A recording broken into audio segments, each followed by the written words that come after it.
ಈ ನೂತನ ದಿನದ ಶುಭಾಶಯಗಳು. ದೇವರು ನಿಮ್ಮ ಸಂಗಡವಿರಲಿ. ಶ್ರೇಷ್ಠವಾಗಿ ಈ ದಿನವನ್ನು ಆಶೀರ್ವದಿಸಿ ನಡೆಸಲಿ. ಈ ದಿನದ ನಮ್ಮ ಧ್ಯಾನ ಪೌಲನು ರೋಮಾಪುರದವರೆಗೆ ಬರೆದ ಪತ್ರಿಕೆ ಅಧ್ಯಾಯ 2 ವಚನ 4. ಆತನ ಅಪಾರವಾದ ದಯಾ ಸಹನ ದೀರ್ಘಶಾಂತಿಗಳನ್ನು ಅಸಡ್ಡೆ ಮಾಡುತ್ತೀಯಾ? ಮನಸ್ಸನ್ನು ಬೇರೆ ಮಾಡಿಕೊಳ್ಳುವುದಕ್ಕೆ ದೇವರ ಉಪಕಾರವು ನಿನ್ನ ಪ್ರೇರಿಸುತ್ತದೆಂಬುದು ನಿಮಗೆ ಗೊತ್ತಿಲ್ಲವೇ?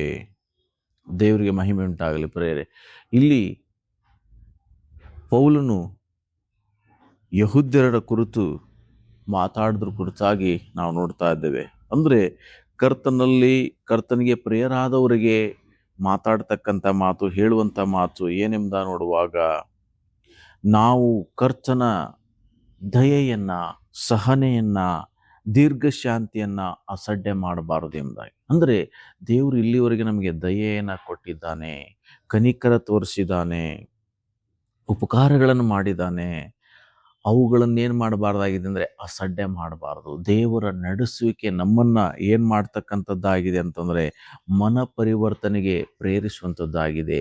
ದೇವರ ಉಪಕಾರ ನಮ್ಮನ್ನು ದೇವರ ಕಡೆಗೆ ತಿರುಗಲಿಕ್ಕೆ ಪ್ರೇರಿಸುವಂಥದ್ದಾಗಿದೆ. ಆದ್ದರಿಂದ ಪ್ರಿಯರೇ, ಇಲ್ಲಿವರೆಗೆ ಕರ್ತನು ನಿಮ್ಮ ಜೀವಿತಗಳಲ್ಲಿ ಏನೆಲ್ಲ ಕಾರ್ಯಗಳನ್ನು ಮಾಡಿದ್ದಾನೆ, ಎಷ್ಟೊಂದು ಉಪಕಾರಗಳನ್ನು ಮಾಡಿದ್ದಾನೆ, ಅವೆಲ್ಲವನ್ನು ನೆನೆಸುವಾಗ ನಾವು ಕೃತಜ್ಞತೆಯಿಂದ ನಮ್ಮ ಮನಸ್ಸನ್ನು ಬೇರೆ ಮಾಡಿಕೊಳ್ಳಬೇಕಾಗಿದೆ. ಅಂದರೆ ಪ್ರಾಪಂಚಿಕ ವಿಷಯದಿಂದ ನಮ್ಮ ಮನಸ್ಸನ್ನು ಕ್ರಿಸ್ತನ ಕಡೆಗೆ ಬೇರೆ ಮಾಡಿಕೊಂಡು ನಾವು ಕ್ರಿಸ್ತನಿಗಾಗಿ ಜೀವಿಸಬೇಕಾಗಿದೆ.